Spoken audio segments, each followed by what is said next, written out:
Good morning again, everyone. Hope you're having a good day so far. It feels like afternoon, doesn't it?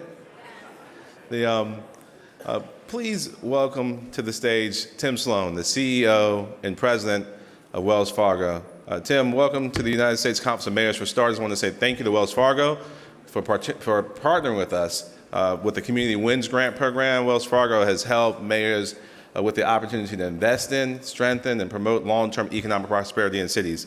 We truly appreciate your collaboration. Thank you.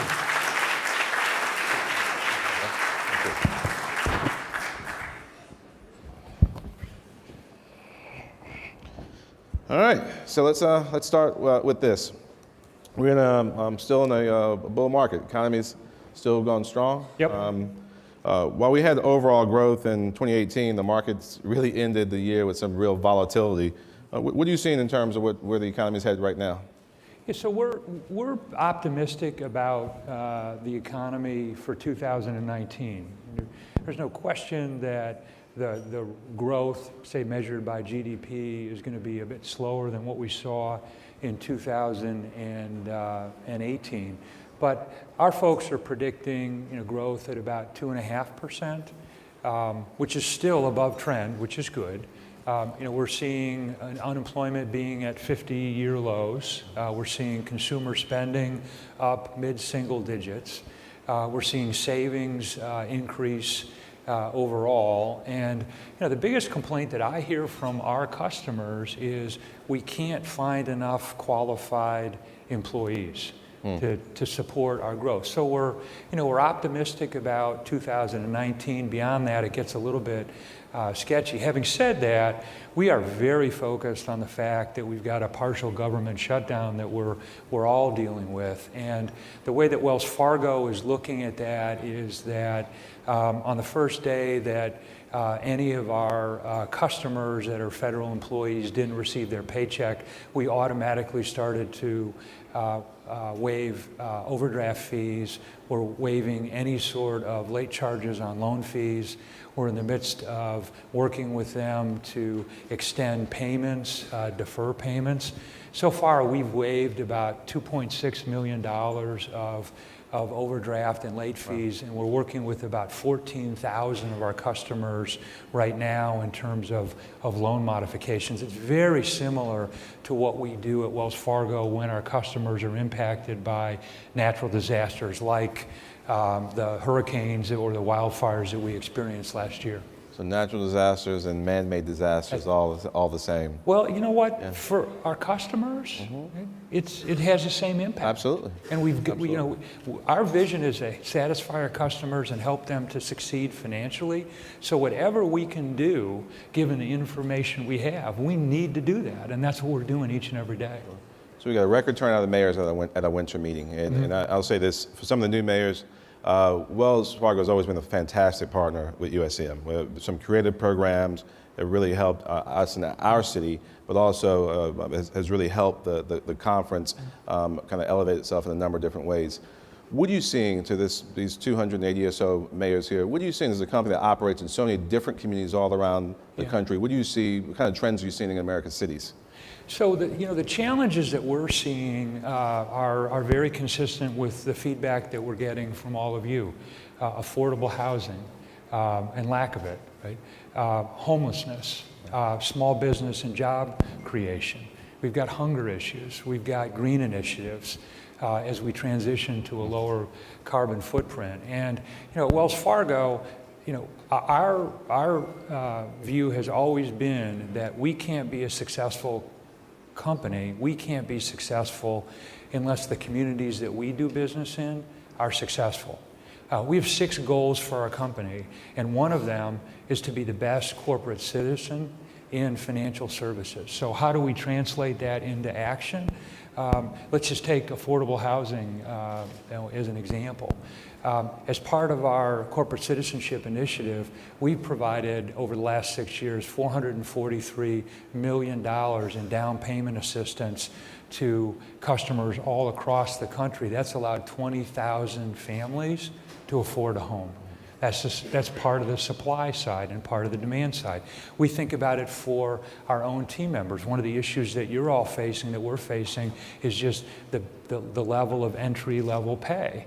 So beginning of last year, we were one of the first companies that announced that we were going to raise the minimum pay for our team member base to $15 an hour, and then we looked at the pay of folks that were already close to that. We ended up raising the pay for 85,000 team members at Wells Fargo by 10%, so that they could be in a position to be able to not only prosper in the places they work and live, but also potentially become homeowners. I wasn't thinking about asking this, but I heard you talk about it earlier, and I was impressed by it. Some of the green initiatives that Wells involved in. Would you tell us a little bit about some of that? Yes. So on one hand, Wells Fargo is the largest energy lender in the country, and we're the largest energy lender because we have a huge energy industry in this country, and we've got to be part of the transition to a lower carbon economy. So while we're the largest energy lender, we also announced last year an extension of our green initiative. For the last 5 years, we've had an initiative where we lent and invested $70 billion in green projects and renewable energy all across the country. That was so successful and the demand was so significant that we've now announced a $200 billion 10-year project or plan to invest in green projects and renewable energy. And again, it's about us partnering together, working together in terms of the transition in a way that doesn't have a negative impact on Americans into a lower carbon economy. That's exciting. I know a lot of our mayors in here would feel the same way.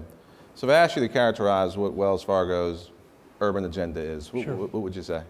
Yeah, so again, it's very focused on what you all care about. I mean, one example would be here in Washington, D.C. We announced in October a $1.6 billion program called Where We Live. And what we're trying to do is marry and combine our philanthropy and our business to be focused on education, on affordable housing, on small business initiatives. We're very excited about that. We're working with a number of local partners, including the city. We partnered with the National Community Reinvestment Coalition, and they've been a great partner. But again, that's just one example. And within that program, we're focused on a project called Parkway Overlook, which is in Ward 7 and 8, and and we're going to create 220 affordable housing units. We've got a similar projects like that all around the country. The Essex Crossing project in New York's another great example. It's a $1.5 billion project. We're the largest, because we're the largest affordable housing lender in the country, because we're the largest residential mortgage lender, because of the initiatives we have in terms of having programs for African American homeowners as well as Hispanic homeowners that are the only programs like that of its kind. We're very focused on what you care about, and we really appreciate that we have to partner together, and we want to partner together. Speaking of partnership, of course you mentioned housing affordability and availability just being a significant challenge facing our country. What do you think local governments can do more of to maybe help in partnership or independently to get some things done? Well, we did a study in partnership with the Governing Institute, and the feedback that we got that was one of the biggest challenges you have is affordable housing, to your point. And what we hear from our developers is, they need permitting faster. Right? They need to have more land that's available that maybe we hadn't historically thought of as land for residential development. And then what we need to do is make sure that we're partnering more and being more creative in terms of the federal programs that are available, the state programs that are available, as well as what we can provide, which is capital in the form of both debt and equity. Mm-hmm. So aside from shortages in affordable housing and workforce housing, Are there some other issues confronting America's cities where you think Wells and banks like Wells can make a difference?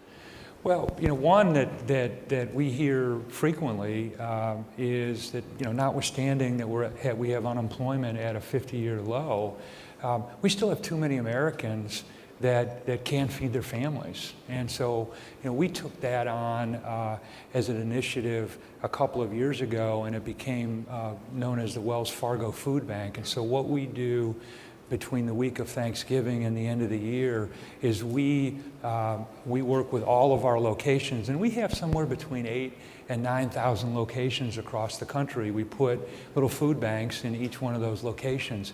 We ended up collecting 144 million tons, right, of food. Right? Mm-hmm. We were able to provide 55.7 million meals for Americans that wouldn't have gotten a meal during that period. So we're trying to do everything that we can to be very responsive to the needs of the communities that we do business in. Mm-hmm. Absolutely. So you've been long-time supporters of the U.S. Conference of Mayors, and I know other national associations that, mm-hmm. that you found some value in. What's working with organizations like ours or programs, and what outcomes are you looking for that justify this investment? Sure. Well, if you weren't here, I'd say the leadership. I'm kidding. I'm kidding. No, but the point, the word you just save used, that for Brian Barnett next year. Yeah, no. Okay. Look. I think that the important word you just used is partnership. Mm-hmm. Right? How can we sit down and how can we work together to solve problems that are just tough problems? There's not one answer that we can apply to every city in this country. And that's why working with the organization is, from our perspective, is so helpful. And so, we made a 3-year commitment, a $3 million commitment in 2015. And the results of it, from our perspective, right, were so successful that we decided to extend that, and we re-upped. So we've made another $3 million commitment through 2020.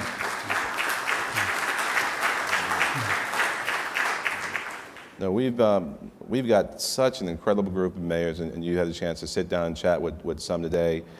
You've seen the data. American cities and metro economies are driving this American economic experiment right now, and we really want to continue to encourage you and your team. You have a fantastic team that covers USCM issues every single day.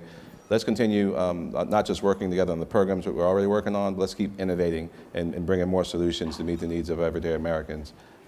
Tim, thank you for being with us. Thank you, and again, thanks for the invitation to be here. I appreciate it. Thank you. All right. All right, brother. Appreciate you.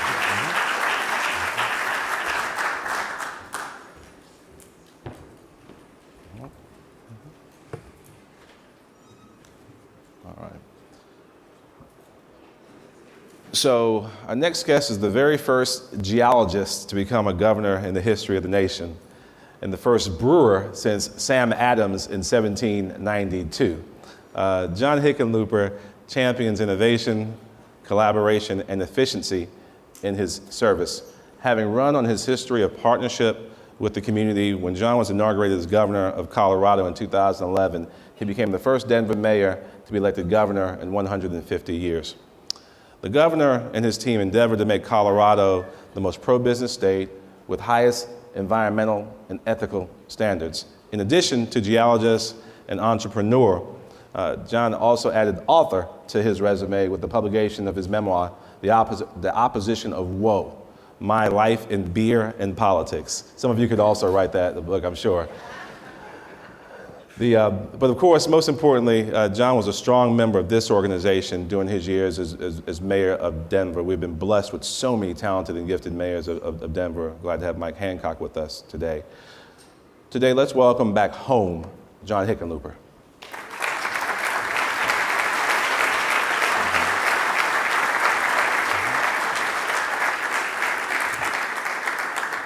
And it is good to be back home with mayors. I want to thank Mayor Benjamin, not just for the warm introduction, but also for all the work he's done with this organization.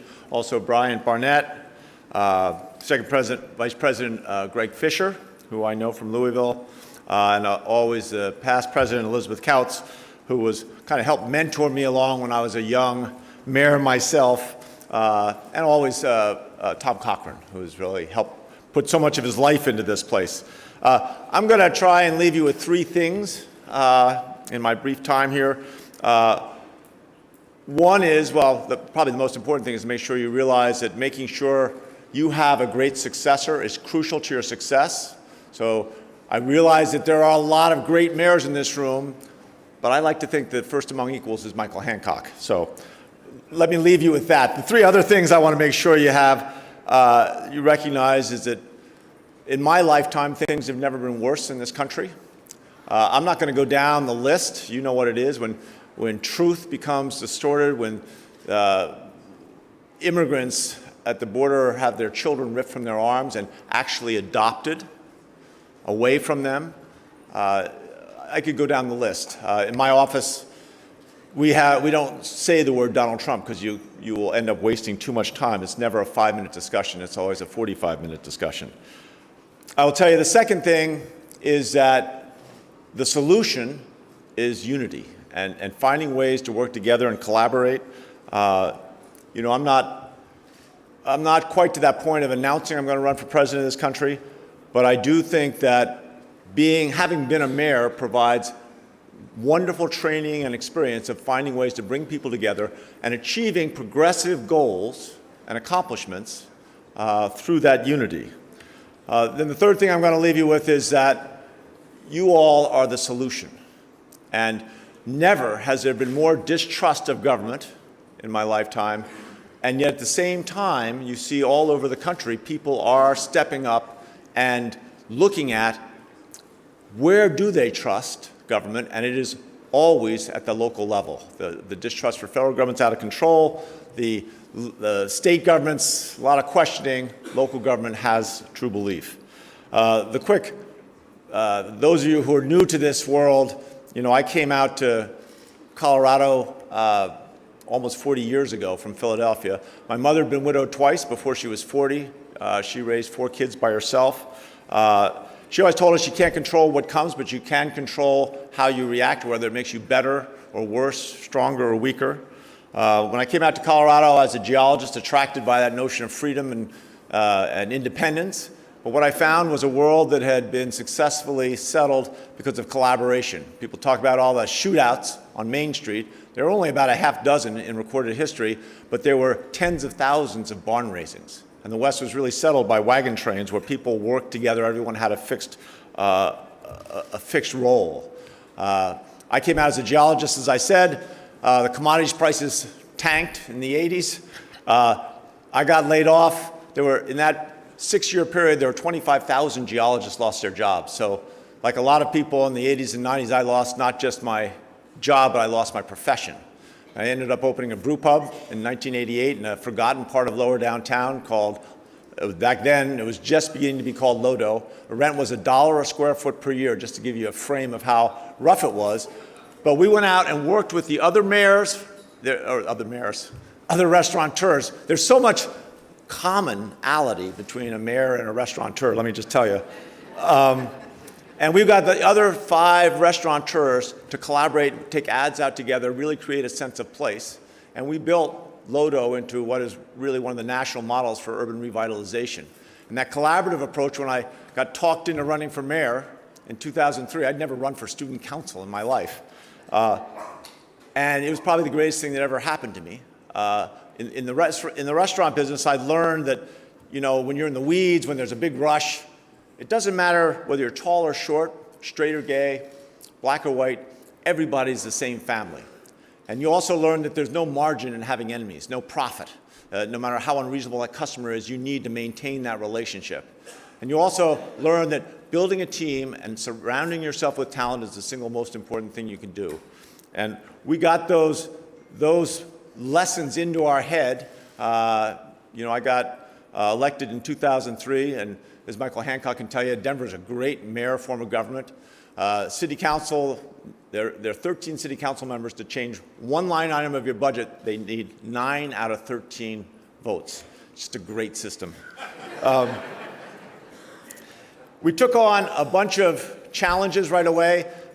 First off, I went and worked with the suburban mayors, and I talked about unity and the importance of bringing people together. We got all 34 mayors in metropolitan Denver in 2004 to unanimously support a significant tax increase to build 122 miles of new light rail track. That unity allowed us to build what they call fast tracks, and that investment not only attracted millennials to our city who are entrepreneurs and job creators, but it also allowed the community to begin to work together. And all the metro mayors created a pact that they wouldn't offer incentives or any kind of cash incentive or reward to poach businesses from one municipality to the other. If you've watched what happened with Amazon, you realize how kind of ridiculous that is sometimes. Richard Florida was kind of our mentor. I know he was here yesterday. A big part of that uniting of the suburban mayors was it was not partisan. And you mayors understand more than anyone that it's about, once the election's over, it's about getting everyone together. It's about finding the right plans and the right challenges to get business and nonprofits and government to act united. We did fast tracks. Mayor Hancock has taken that to the next level with his work around the airport. Again, it always helps to have a mayor that does big things after you. These are all job creators, and they're all things that brought Republicans and Democrats together.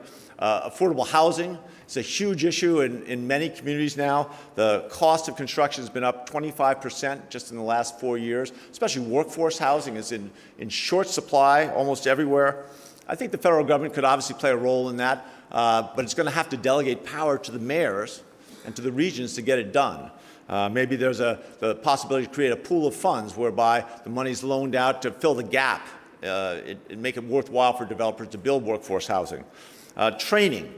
You know, there's going to be lots of jobs coming, but 70% of our kids, and this has been true for 30 years, are never going to get that 4-year degree, no matter how hard we work at it. We've got to transform how we give kids skills so that throughout their whole life they're acquiring those skills and preparing themselves for a job market that's going to be continually changing. We got a $26 million grant a year and a half ago from Microsoft to create a tech platform that will eventually allow kids to create a profile of skills throughout their whole life, but at the same time, when they need to change a profession, they're going to be able to go click on this thing and see what skills they have that are applicable, but what skills they're going to need and where they can get them. Climate change is a classic challenge. It's going to affect all of us one way or the other. We need to be unified around it, and we need to bring the warring factions together.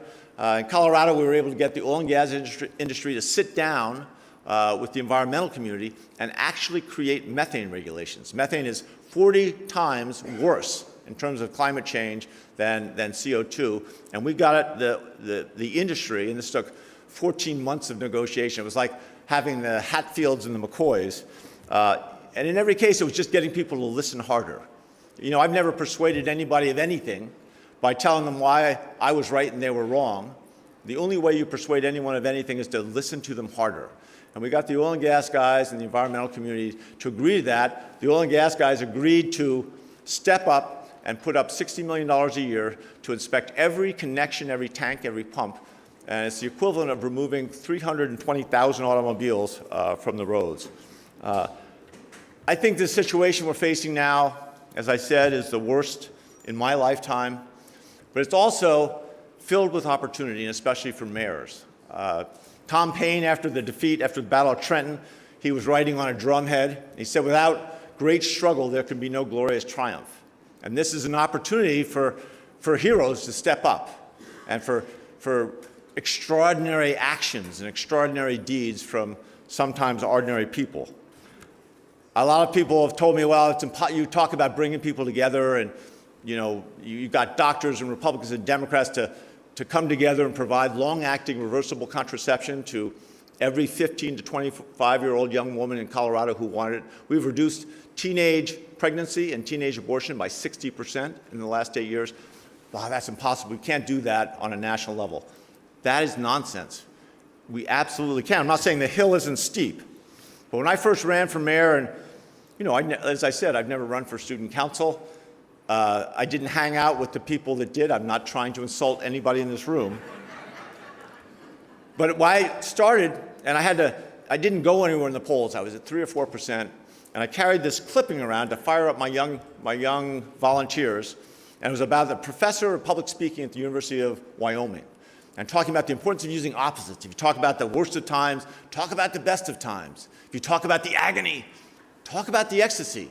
She asked her class, what's the opposite of despair? Kid raised her hand, goes, joy. She goes, exactly. You want people to feel despair, use joy in the same sentence. And then she looked around one more time and she said, what's the opposite of woe? And a kid way in the back goes, giddy up. And the bottom line is, and I think at this moment in our history is the time to recognize it and repeat it, that the opposite of woe is working harder, right? And the opposite of woe for this country is to giddy up. Thank you all.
I want to thank Governor Hickenlooper for being with us today. Now we want to turn our focus to a very important topic, the civic engagement of older adults in our cities and their involvement in elections, their involvement in your elections, all right?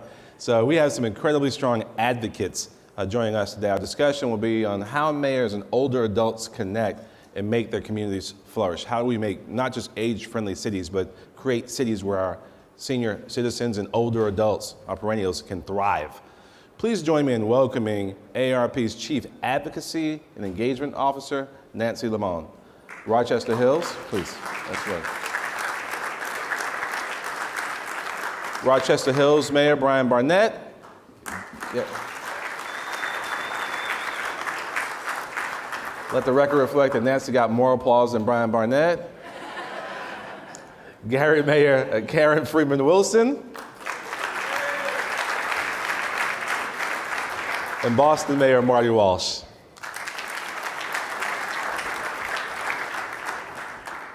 Marty. This says, mayors, we all have the common goal of trying to create cities where everyone can not only participate but also thrives. As our residents age, recognizing that demography is destiny, it's so important that we lift them up, help them remain active, and serve as community leaders, really leveraging the incredible experience that we have in our communities. So today we're going to hear from some very dedicated mayors who continue to move the needle forward in this area. And we'll also hear from Nancy Lamont of AARP. Some background on Nancy. She has a responsibility for driving the AARP's social mission on behalf of Americans aged 50 and older, which she calls AARP's efforts to fight for older adults and equip them with the information and resources they need to live their best lives. She also oversees all of AARP's state offices, folks who are doing great work in partnership with many of you here today. We have a fantastic relationship with our AARP office in Columbia. Yep. And she directs a range of projects, including the AARP's Livable Communities work and voter engagement efforts. It's great to have you here, Nancy. Thank you. Can you expand on some of the efforts? I mean, you got a lot going on, and talk about some of the key insights that AARP has about older voters that all of our mayors should know? Sure, and thank you for having us, and everybody, thanks for being here. As the mayor said, we recognize, as I think all of you do, that the majority of people that will show up on Election Day are going to be older voters. And so we wanted to bring together what we've learned from our state offices and our members, and also a survey we've recently done. So I have a few key points, and then we'll get on to hearing from the people who practice this every single day. First is, this is Oscar week. So in honor of that, we'll channel Sally Field's famous commentary a few years ago. Older voters, they really, really, really, really like you. And I know that's probably important. 61% of older voters have a favorable view of their mayor, and this makes you the most unifying and least divisive leaders in the country right now. They want local leaders who are going to care about everyone's needs, who are transparent and communicate about the issues they're working on, and importantly, who are practical and not necessarily ideological, and they see you all delivering on that. Second point I'd make in the same theme is older voters are really, really, really going to show up on Election Day.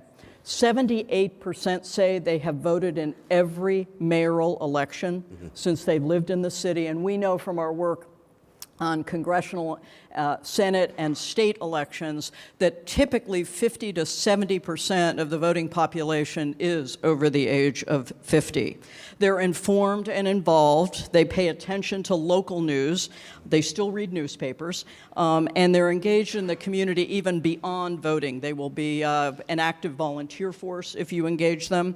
I heard yesterday a lot of discussion, as I always do, about mayors' challenge in attracting younger people to their communities, and especially millennials. Well, good news, if you get those millennials there, and if they stay for a little while, they're going to be your long-term constituents. The 50 plus are telling us 80% plan to stay in their community at least for the next 10 years.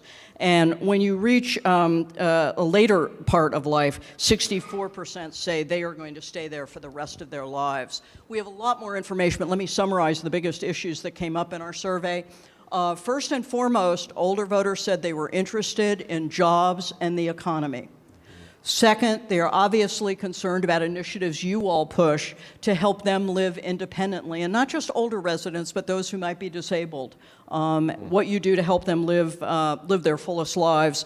And then finally, they tell us they support investments in transportation, housing, and other things that benefit residents of all ages. The final point, which you all know well but always bears repeating, is that they are not a monolith.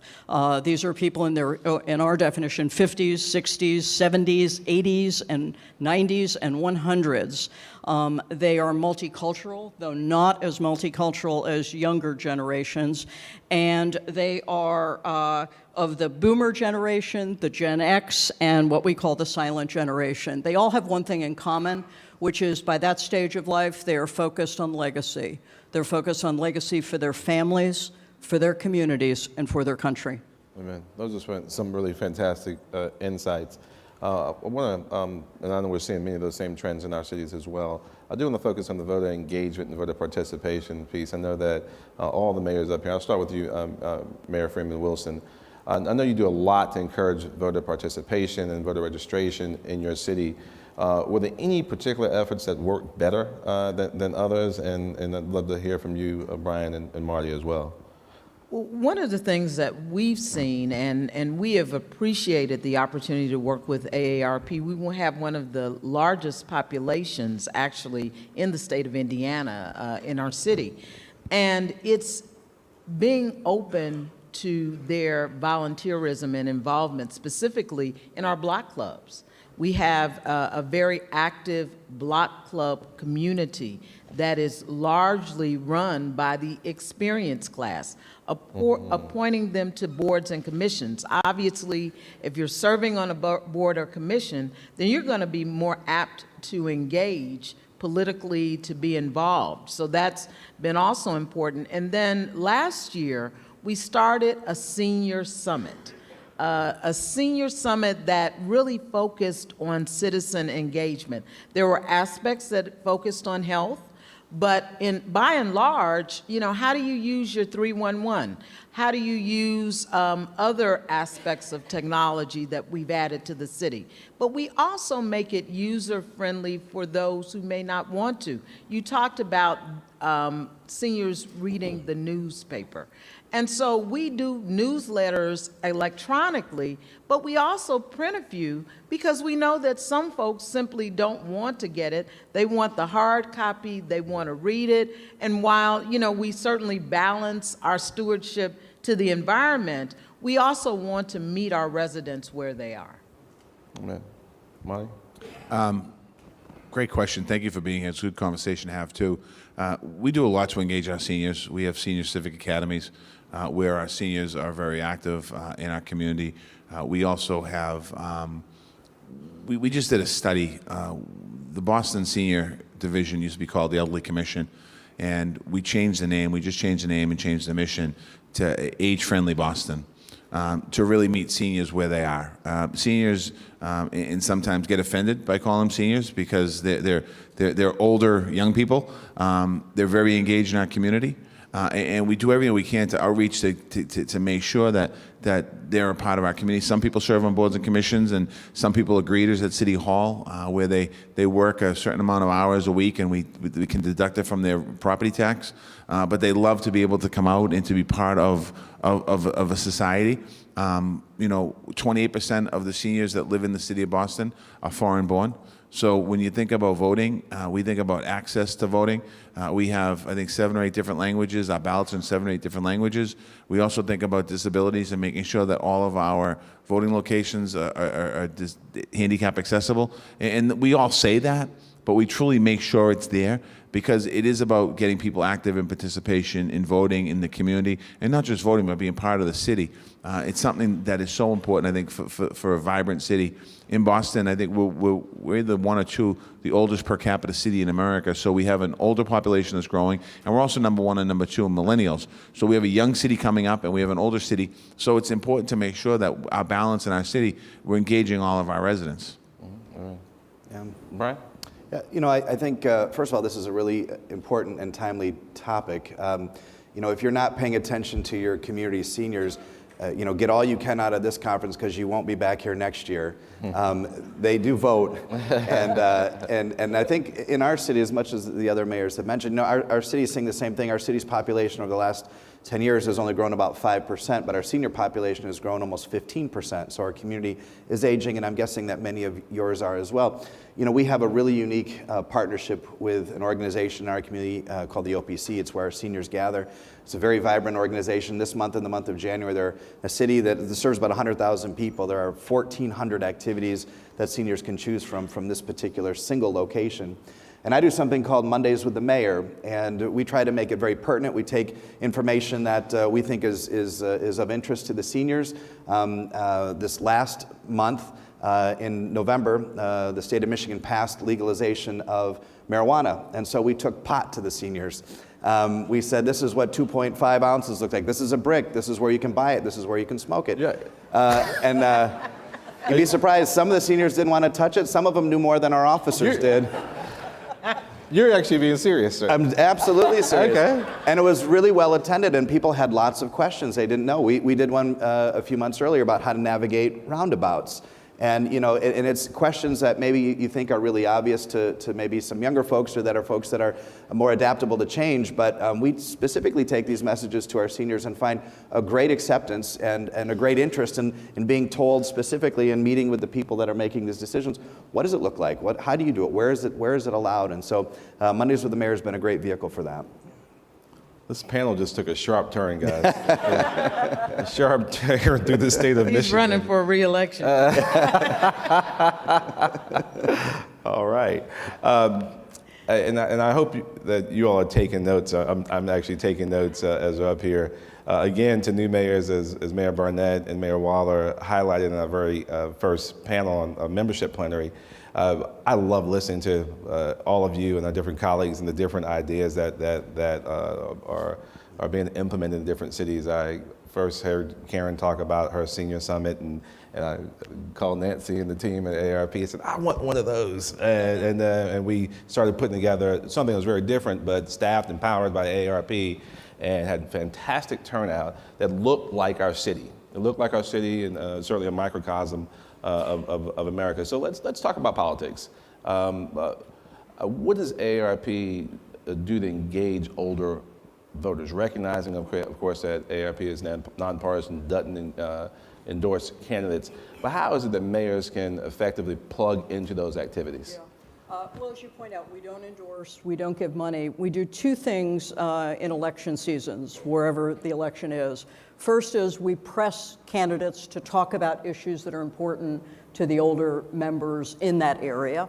And then we feel we need to help you get the message to the voters on what your positions are. And so we do that in a variety of ways. Increasingly, we've been using video voter guides. Turns out that we didn't like doing questionnaires, and candidates hated questionnaires, but the opportunity to be on camera and talk in your own words about issues, and they become very popular. So we do a lot of video voter guides. We do teletown halls, which enable us, depending on the size of your city, to get 2,000, 5,000, 10,000 people on the phone at one time to talk about issues that are important. We also do, as many of the people in this room do, we will sponsor debates or forums with other respected organizations. And then we take a lot of pride in our actual Get Out the Vote effort, which is based on people knowing, as I think each of you have referenced, when the polls are open, how they can get there, what they need to know, what they need to bring. And we're going to continue to do that. We have just gotten active in the last few years in local elections. I think we've done 13 or 14 in the last 2 years. We expect to do twice that many this year. Oh, wow. How about that? How do older voters primarily obtain their information on candidates from AARP's perspective? Well, the vast majority of local older voters still watch local news, and that is a very powerful means to reach them. They also, as I mentioned before, read actual newspapers. So they'll read the local newspaper. They'll also read neighborhood newspapers if that's more accessible. But they are online, but they're not on Twitter typically, though they do know a lot about tweets in this country, I will say that. But they're not on Twitter, but they are on Facebook. And they also will go to local websites. If they know you have a website that has current information and information relevant to them, they will use it. Increasingly, online is becoming very popular. Our seniors also talk about the public access channel. Yeah. Absolutely. Yeah. Obviously, all of you know the three pillars of our conference focus on infrastructure, innovation, and inclusion. Karen, talk about inclusion and how this fits into your strategy of ensuring inclusion and equity in Gary. Well, you know, when you think about inclusion, very often people talk about race or gender. But increasingly, inclusion also means making a city that's accessible to every generation, creating a community for all generation. And I think that's what the AARP talks about when they talk about livable communities. And you know, a lot of times we have our children covered with parks and activities, and you know, we have others covered because they are mobile and they can get around. But sometimes the sense of feeling like their opinions are valued, that their input is valued, that their participation is valued, doesn't always reach our seniors. I had a guy, and the way that I got the Senior Summit was I got an email from a member of our experience class. And he said, sometimes I feel like you don't care about seniors. And then he went on to talk about something that was happening in his neighborhood, people parking on their lawns. And that the police wouldn't do anything and code enforcement wouldn't do anything. And so I made an agreement with him.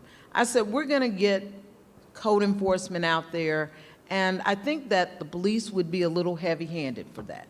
I said, but here's what I want you to do. I want you to go to your neighbors and really just talk about how you handle things in your community. You have a very active neighborhood association. Invite them to that meeting.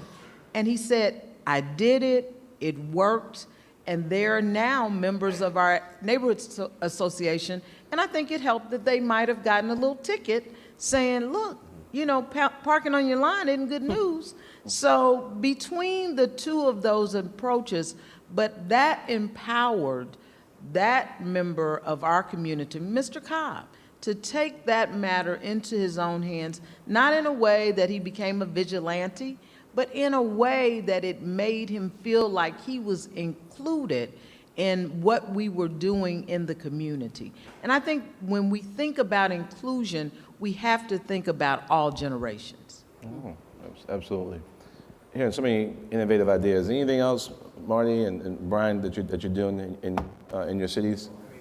I touched a little bit upon working, changing the name and changing the mission. The Age Strong Boston. The definition behind that is we want Bostonians to be strong, and taking the name elderly out of it, that doesn't represent the people that we're supporting. So it's not just about a name change; it's about a culture change. And it's also, it was a study we did. I mean, we're all mayors. We know that we go to our senior centers, we talk to our seniors. Those issues, the issues that are important to them, we need to make sure we put them front and center. We do know they're active and participant. They talk, they vote, they're active. They're also our backstop. They're the people that we can go to when we need to promote something that in our city. Brian talked a little bit about the marijuana law that's come into place now. It came to Boston, but back when I was a legislator, we were forced with a vote on marriage equality. And I went to my seniors because at the time it was 2004, it was controversial. People were like, oh my God, what's going on? It was a major shift, the first time in the United States of America we're dealing with it. And I went to our seniors and I talked about it.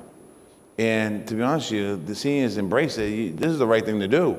And what we found out, you know, I have a granddaughter, a grandson who's gay, and it's kind of one of those things that seniors are a great way for us to really figure out what's working, what's not working in our city to work with, because they've been there, done that. They've lived through the cycles. They've lived through the ups, the downs, things that we have to deal with every day. Sometimes they've lived through more than we have as mayors. So I think being very open to engaging our seniors is important. The office in City Hall is one of my departments, and we do events to keep seniors active. We work very closely with AARP. We have a seniority magazine that we promote seniors, and we promote the work that they do. It's their magazine. It's not my magazine. It's their magazine.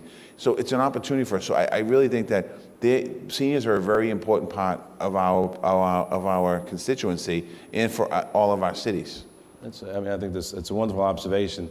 As many of you know, if you follow the literature that AARP and others would do fantastic research, seniors, people who are 50 and over, actually, as we spend so much time and energy trying to bring millennials to our cities, as we should, perennials, as those of 50 and over, represent $7.6 trillion in buying power. I mean, it's amazing. Taken as a country, GDP, third only to the U.S. and China in terms of buying power. And this focus on experience and leveraging that experience is so key. I love to tell my children and the young people who work with me that experience is the very best teacher. The problem is it's a painful teacher. So if you can leverage the incredible experience of these men and women in your community, it can only pay great dividends. So tell me, what happened in the second episode of Breaking Bad? You know, I think that we all as mayors hopefully have good teams that we trust that sort of handle and run the day-to-day operations of our cities. And I think what it should leave us as mayors to do is to focus on where we want to take our cities, where we want to go, and be the visionaries of where we want to, see our communities in a few years. And as it relates to our senior population, one of the things that I'm incredibly excited about, and Karen mentioned this as well, is how I think the move towards autonomous vehicles will certainly impact our senior population. And we had a wonderful session where we talked with our seniors about autonomous vehicles. We brought one in, we let them get inside, touch it, be in a car that didn't have a steering wheel, have them understand what this might look like. I filmed part of my State of the City in one of these vehicles, and we showed a little portion of that. And you know, we spend so much time talking as mayors when we discuss about public transportation, about the last mile, being a very challenging problem for us to solve. But working with the AARP, you know, you learned that many folks will outlive their ability to drive by 10 years. Yeah. So along with focusing on the last mile, we need to focus on the last decade of allowing people that freedom to enjoy mobility, whether that be to get to, you know, purely for quality of life, whether it's to stay engaged with an occupation or a job.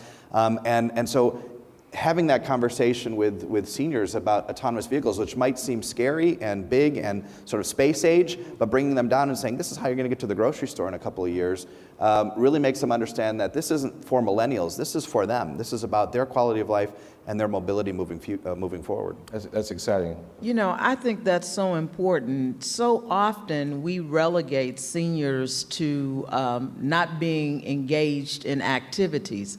So I partnered with the CDC at one of our senior high-rises to bring an educational program and to pass out condoms. And what we were finding was that there was an increase among HIV and STDs among our senior population. So I said, you know, just because somebody is older doesn't mean they're dead.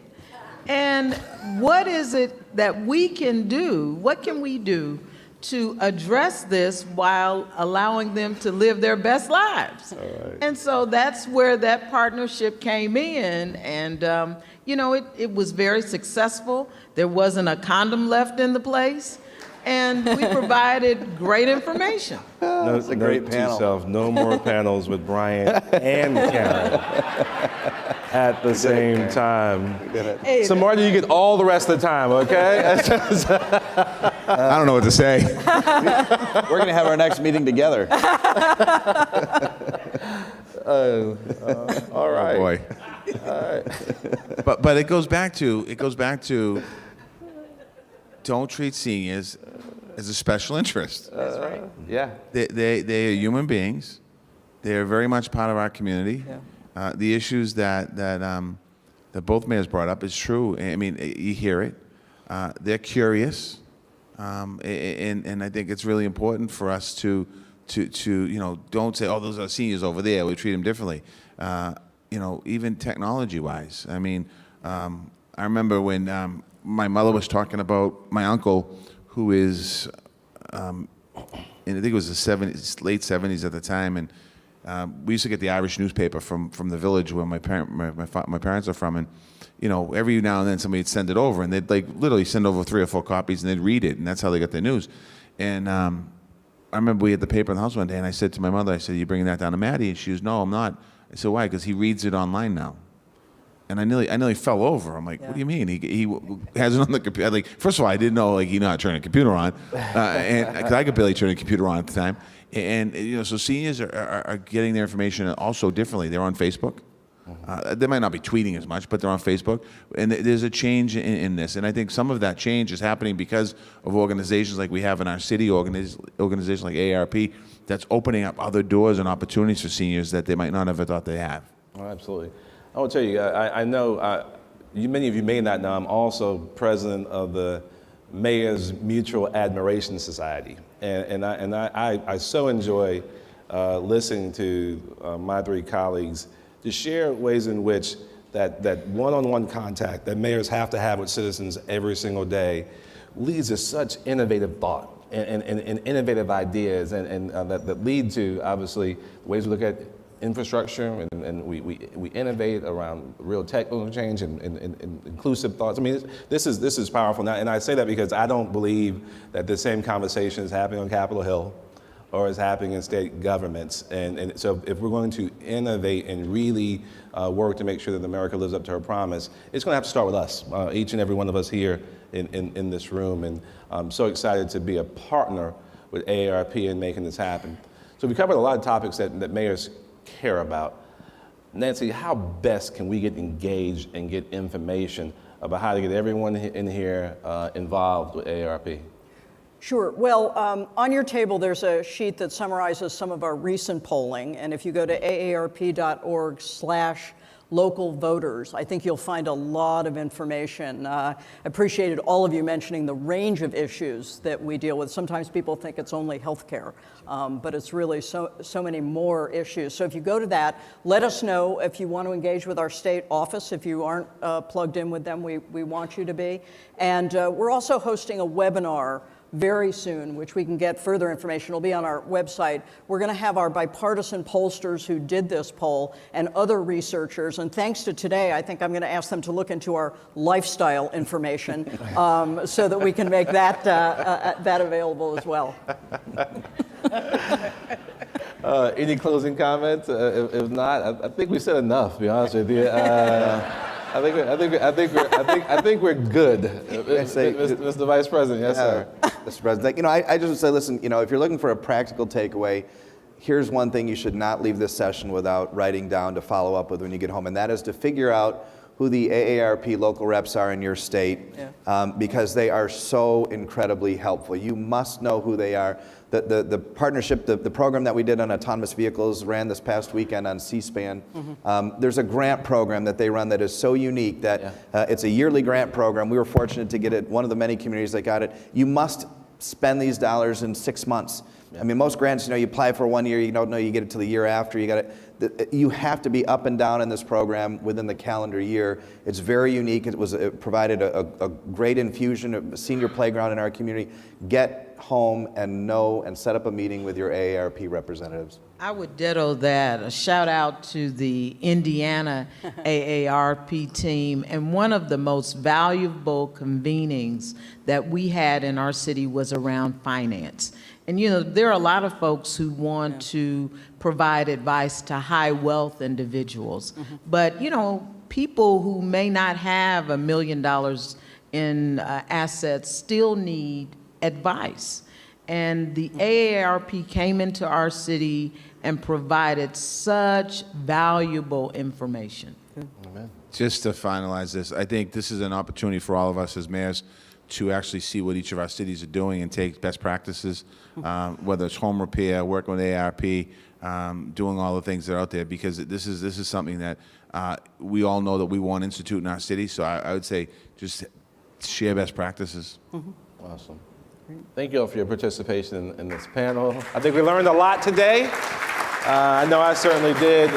Nancy, thank you so much for all the wonderful work that AARP is doing in the space. We look forward to our continued partnership and collaboration. Thank you. All right? Thank you. Okay.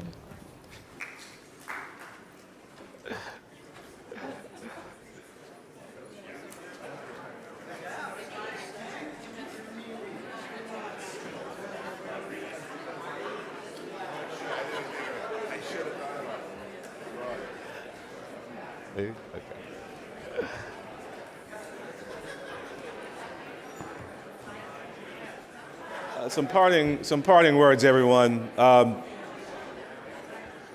This morning, we're celebrating a new partnership with the American Jewish Committee. The United States Conference of Mayors has a long tradition of engagement with the state of Israel, and especially with Israeli mayors. Between 1980 and 2008, the Conference of Mayors worked with the mayor of Jerusalem and Jewish organizations to bring more than 200 mayors to Israel for 26 annual conferences. The mayors who participated in these delegations and attended these meetings told us it was a once-in-a-lifetime experience, and that they learned so much about Jerusalem, what they learned about its history through the centuries, and as a focal point of 3 major religions, and what they learned about the modern state of Israel and the special relationship with the United States would stay with them for the rest of their lives.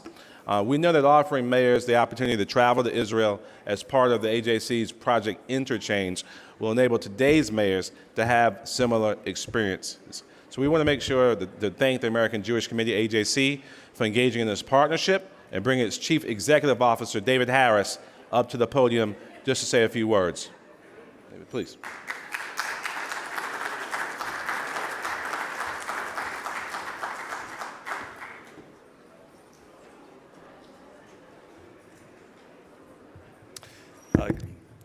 Good morning, ladies and gentlemen. Thank you, Mayor Benjamin, for the introduction and especially for this opportunity to acknowledge this wonderful partnership that we are signing today between the American Jewish Committee and the U.S. Conference of Mayors. Here in the audience and out in the hallways are a number of mayors from Dayton, Ohio, from Columbus, Ohio, from West Sacramento, from Stockton, from Montgomery, Alabama, from Fort Worth, from Knoxville, from many other cities, and yes, one gentleman from South Bend, Indiana, who have recently participated in the sort of experimental trips that we've taken to Israel with mayors, and now we're formalizing it today. I simply want to say one or two brief things in recognition of this event. Firstly, AJC was founded in 1906. We were founded to combat violations of human rights and human dignity, whether they affected Jews or any minority community, racial, religious, or ethnic, here in the United States and around the world. And we've been true to that mission for the last 113 years, and Lord knows it's more important today than at any time in recent memory. And secondly, since the rebirth of the State of Israel in 1948, we felt it important to contribute to the evolving U.S.-Israel relationship. And the best way we can do that, we know, is to bring influential people to the State of Israel. Israel is often in the news. There's often a lot of noise. We understood that the best way for people to see and understand Israel is to go. Mayors are particularly important to us because mayors, by definition, are pragmatists, they're problem solvers. And I know of no country in the Middle East or perhaps beyond that is more adept at pragmatism and problem solving. As I walked through the hallway here at the Capitol Hilton, I saw booths dealing with environmental issues, with educational issues, with transportation issues, with health issues. The mayors who will travel with us will have an opportunity to see how Israel addresses these issues, often successfully, often cost efficiently. And what we hope for as an outcome of this program in the years ahead is not just that mayors will get to see Israel for itself, warts and all, but also that you will find in your counterparts in Israel partners as problem solvers to deal with the issues at hand. In the Bloomberg 2019 Innovation Index, which just came out, Israel ranks number 5 in the world. So we're going to introduce you to those people who are making changes which we believe can affect the urban life of America. I want to thank Mayor Benjamin. I want to thank Mayor Nan Whaley. I want to thank Tom Cochran.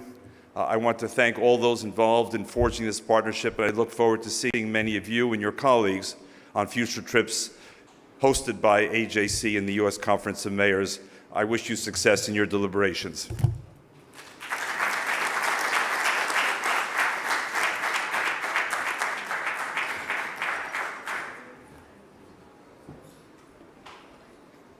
Thank you so much, David and AJC. This session is adjourned.